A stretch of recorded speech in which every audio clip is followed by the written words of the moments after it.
Nasabsab ng Optical Media Board ang 55 sako ng pirated DVD sa Pasig City.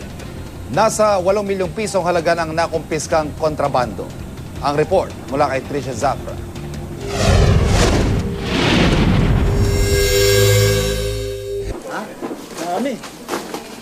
Sa bubong ng mga pwestong ito sa Metro Walk, Pasig City, naghalughog ang mga tauhan ng Optical Media Board kasama ang mga tauhan ng Criminal Investigation and Detection Unit para samsamin ang mga piniratang DVD na ilang araw na raw isinusumbong sa kanila.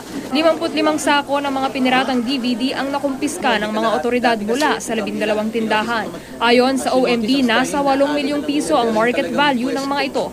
Wala munang hinuli sa mga nagtitinda ng mga iligal na produkto pero binigyan sila ng babala ni OMB Chairman Ronnie Riquez. It pains me to see them na nawawala ng hanap buhay pero illegal to lahat. So we have to go back again. Sabi nga, babalik ako next week, kausapin ko sila para ipaliwanag yung mga dapat nilang sundin at dapat na itigil na itong ganitong pagbibenta.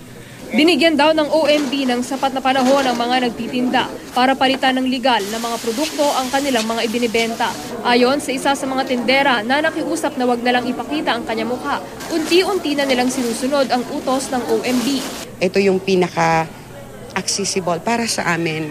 Madali yung kapital, madali yung ano. So, kaya ganun po. Nahihirapan kami magbago ng paninda. Of course. Opo. Bukas po kami. In fact, lahat naman kami gusto namin. Sino ba naman namin gustong ganito? Yung mawala yung paninda mo. Ilan sa mga nakumpiskang pirated DVDs locally produced o dito lang din sa bansa ginawa. Pero marami ang galing China. Bukod sa mga nagtitinda, makikipagpulong din daw ang OMB sa Bureau of Customs para pag-usapan ang kampanya kontra piracy. Para sa unang balita, Trisha Zafra reporting.